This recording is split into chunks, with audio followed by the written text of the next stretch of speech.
Hello everyone, let's learn today norma lateralis. Now we know it's a lateral view of the skull. So let's see what are the bones taking part in norma lateralis. Now this is frontal bone, this is parietal bone, the occipital bone, this portion is squamous part of the temporal bone, this is mastoid part of the temporal bone, portion of styloid process, this is mandible, this is zygomatic bone, this one is maxilla, and still behind you can see nasal bone. So these many bones are visible in norma lateralis. Let me show you the bones individually. So this one is frontal bone and this portion is visible in norma lateralis. If I connect it with the parietal bone, see, these are the parietal bones. They are connected in the midline forming sagittal suture, and over here will be the coronal suture where these two bones, frontal and parietal bone, they will join together. See this, now the frontal bone is joined with the parietal bones. Now over here this will be the lambdoid suture, so here will be the squamous part of the occipital bone. Let me join it. So this is occipital bone, this is the squamous part of the occipital bone, and if I connect this portion with the parietal bone like this, see, it is joined now. So this is the lambdoid suture where this squamous occipital is joined with the parietal bone. This will be the formation of the part of the coronal suture. So here this is the frontal bone. Now this gap is filled by the temporal bone. Let me join it. So this is temporal bone, this is squamous part of the temporal bone, this portion is external acoustic meatus, this is mastoid part of the temporal bone, and this is its zygomatic arch, part of the zygomatic arch. So let me join these together.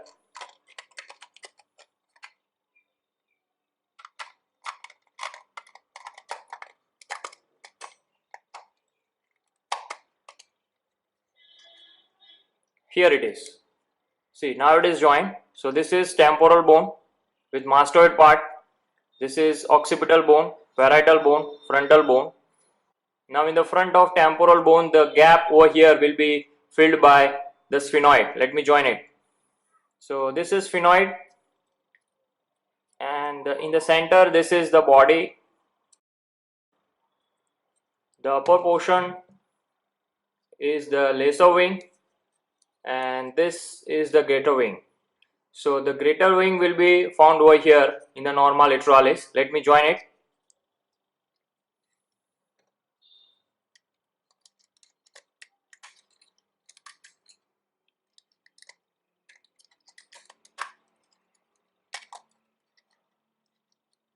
See, now it is joined. So this is frontal bone, greater wing of sphenoid, the squamous part of the temporal bone and parietal bone. These four bones are fused together, and over here at their meeting point, this portion is termed as pterion. So now all these four bones are fused together. In front of sphenoid will be the zygomatic bone. Let me join it. So this is zygomatic bone, this is its frontal process, and this is its temporal process. So this is temporal bone, this is its zygomatic process. So zygomatic process of temporal bone will fuse with the temporal process of zygomatic bone like this, and this is frontal process of zygomatic bone. It will fuse with this zygomatic process of frontal bone like this. So now you can have an idea of almost norma lateralis. What is needed is to put the mandible over here. Let me join it.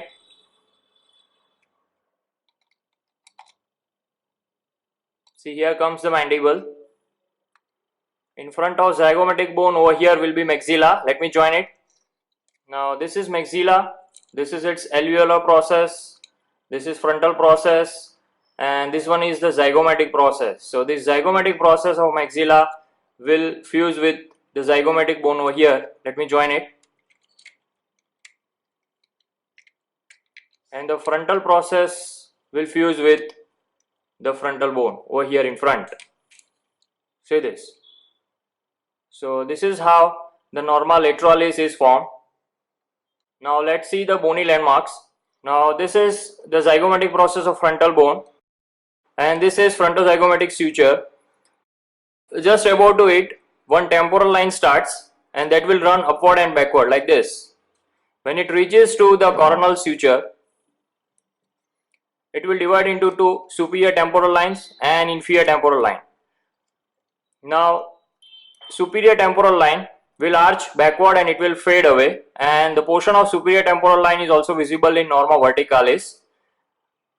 The superior temporal line will provide attachment to the gallia aponeurotica and temporal fascia, whereas the inferior temporal line, it runs below and parallel to the superior temporal line, and then it will run forward and downward, and it will reach towards the external acoustic meatus, where it turns into a crest, and that crest is termed as suprameatal crest, as the crest is oriented posterior-superior to the external acoustic meatus. That is termed as suprameatal crest. So this is how the inferior temporal line is a continuous line. Now what happens to the suprameatal crest? It will be continuous as posterior root of zygomatic arch. This is zygomatic arch. It has got posterior root and anterior root. So the suprameatal crest will continuous with posterior root of zygomatic arch, and which will further continuous as upper border of zygomatic arch. This is the zygomatic arch, which is formed by zygomatic process of the temporal bone, and it is completed from in front by temporal process of zygomatic bone. The suture between these two you can see here.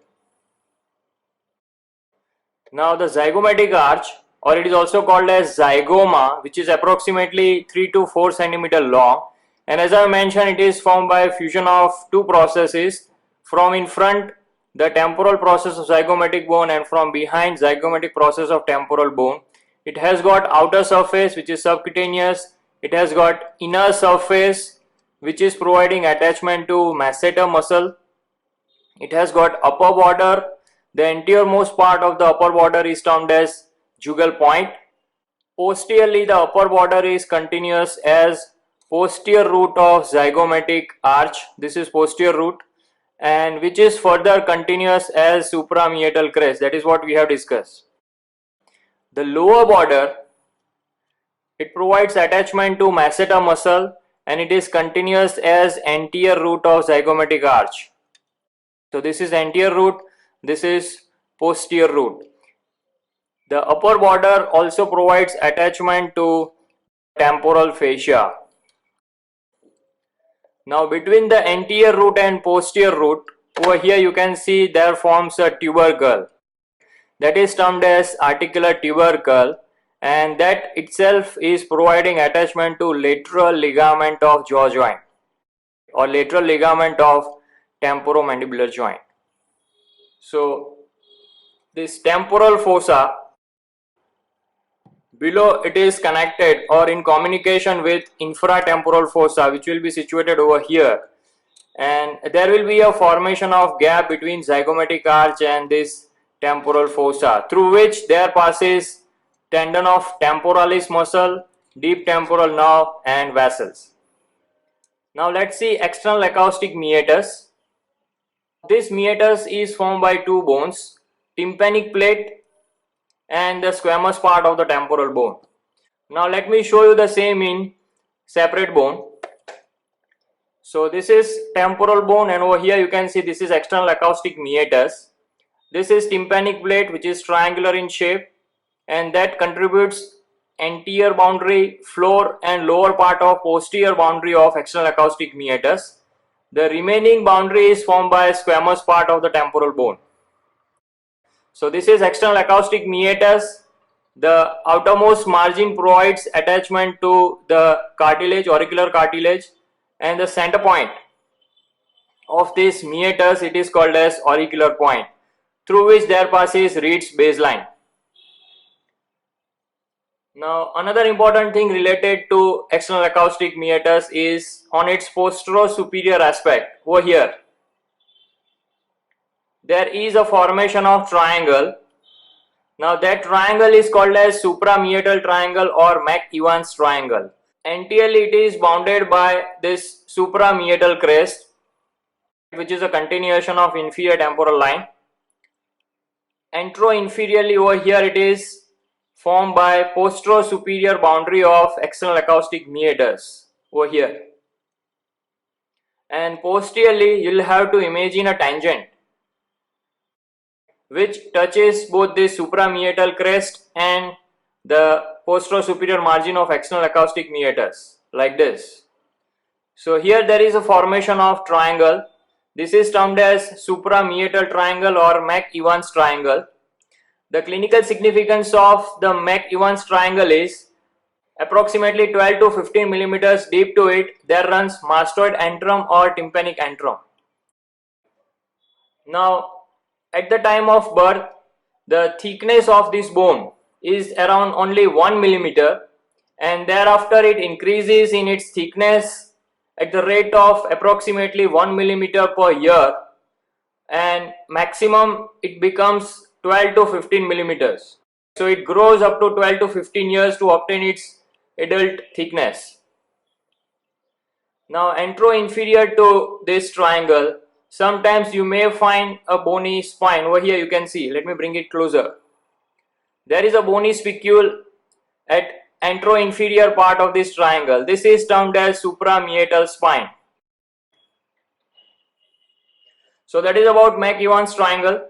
Now posterior to that there is mastoid part of the temporal bone, and still posteriorly it is connected to the parietal bone by parieto-mastoid suture, you can see over here. And another bone it is connected with is the occipital bone, squamous part of the occipital bone. So here there is formation of occipito-mastoid suture. This is parieto-mastoid suture, and both this suture will meet at lambdoid suture over here. This meeting point of three suture is termed as asterion. Now this is a site of posterolateral fontanelle which gets fused at the age of 1 year. Now along the course of occipito-mastoid suture or nearer to it, there is a foramen which is generally in the mastoid temporal, so it is termed as mastoid foramen, and deep inside it opens into sigmoid sulcus. So that foramen will allow passage of an emissary vein which connects the posterior auricular vein with the sigmoid sulcus. In addition to that, mastoid foramen will allow passage of the meningeal branch of occipital artery. Now this mastoid temporal bone below, it gives a bony projection. This bony projection is called as mastoid process, which develops at the age of 2 years. Now this is its lateral surface, and this provides attachment to three muscles from before backward, namely sternocleidomastoid, splenius capitis and longissimus capitis. So you can remember a mnemonic for that: S, S and L. First S is for sternocleidomastoid, second S is for splenius capitis, and third L, right, third letter is L, which is for the longissimus capitis. Now if you turn it down, there runs a notch deep to the mastoid process, and this notch is providing attachment to posterior belly of digastric. Next to the notch there is a groove, and this groove is lodged by occipital artery. Now deep to mastoid process there is a styloid process, which is again a part and parcel of temporal bone. It is a bony spicule and that runs downward, forward and medially. This provides attachment to two ligaments, stylomandibular and stylohyoid, and three muscles: stylohyoid, which gets attached to the hyoid bone, styloglossus, which goes inside the tongue, and stylopharyngeus, which is a part of pharyngeal wall. So 2 ligaments, 3 muscles and styloid process itself. Together it is termed as styloid apparatus. Between styloid process and mastoid process there is a foramen, you can see over here, and that is termed as stylomastoid foramen, which allows passage of facial nerve. Now as I mentioned, mastoid process develops at the age of 2 years.